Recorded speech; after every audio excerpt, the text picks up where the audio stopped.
Assalamu alaikum. Hope you all are doing well. Today we will discuss the story of one of the illustrious women of Islam and the second daughter of Rasulullah sallallahu alaihi wasallam, Ruqayyah bint Muhammad. Ruqayyah bint Muhammad radiyallahu anha is one of the four daughters of Rasulullah sallallahu alaihi wasallam and Khadijah radiyallahu anha. Her life reflects the early trials, migration, and resilience of Muslims in the formative years of Islam. Ruqayyah was born in Makkah before the advent of Islam into one of the most respected and noble families of the Quraysh tribe. Her father, Rasulullah sallallahu alaihi wasallam, was known for his honesty and integrity, and her mother Khadijah radiyallahu anha was a highly respected businesswoman known for her wisdom and deep faith.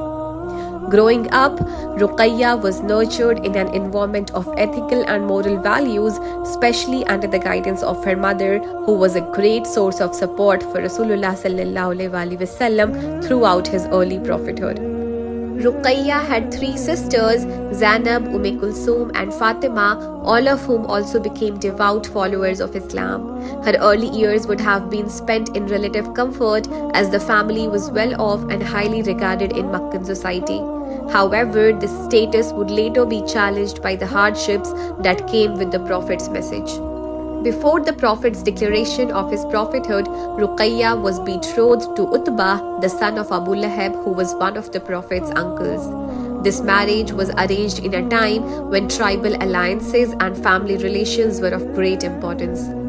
However, after Rasulullah sallallahu alaihi wasallam proclaimed Islam, Abu Lahab and his wife became staunch enemies of the Prophet and his message. When the verse Tabbat yada Abi Lahabin wa Tab was revealed, Abu Lahab commanded his son to divorce Ruqayyah, to sever ties with the Prophet's family, and to humiliate him. Though this was a difficult moment for Ruqayyah, she remained steadfast and patient, trusting in Allah's greater plan. Not long after her divorce from Utbah, Ruqayyah was married to Uthman bin Affan radiyallahu anhu, one of the earliest and most respected converts to Islam. Uthman came from a noble family, the Umayyads, and was known for his wealth, generosity, and modesty. This marriage was a joyous union filled with love and respect, and they were deeply devoted to each other. When the persecution of Muslims in Makkah intensified, Ruqayyah and Uthman were among the small group of early Muslims who were granted permission by Rasulullah sallallahu alaihi wasallam to migrate to Abyssinia for refuge. The Christian king Najashi provided protection to the Muslim immigrants, and Ruqayyah and Uthman lived peacefully there for several years. It is often noted that Uthman and Ruqayyah's migration to Abyssinia was a source of great comfort to Rasulullah sallallahu alaihi wasallam, as it signified the first moment Islam reached beyond the borders of the Arabian Peninsula.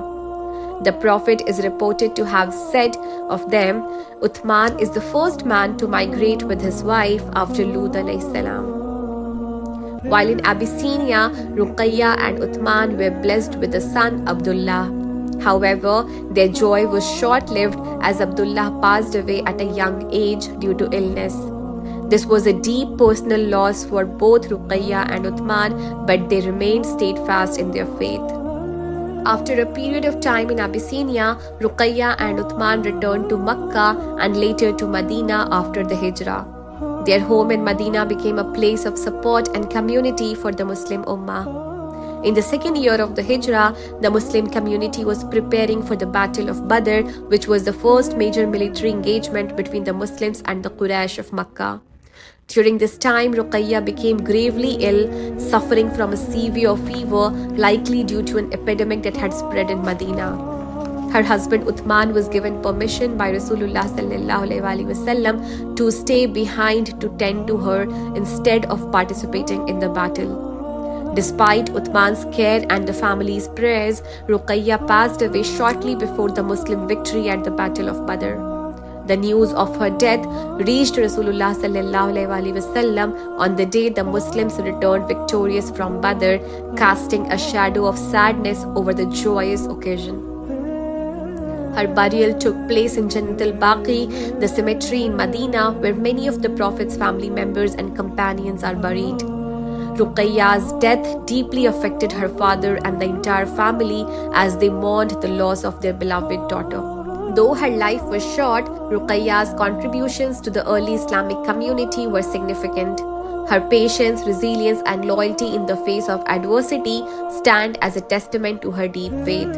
Her marriage to Uthman bin Affan radiyallahu anhu, who would later become the third caliph of Islam, also further solidified Uthman's close relationship with Rasulullah sallallahu alaihi wasallam.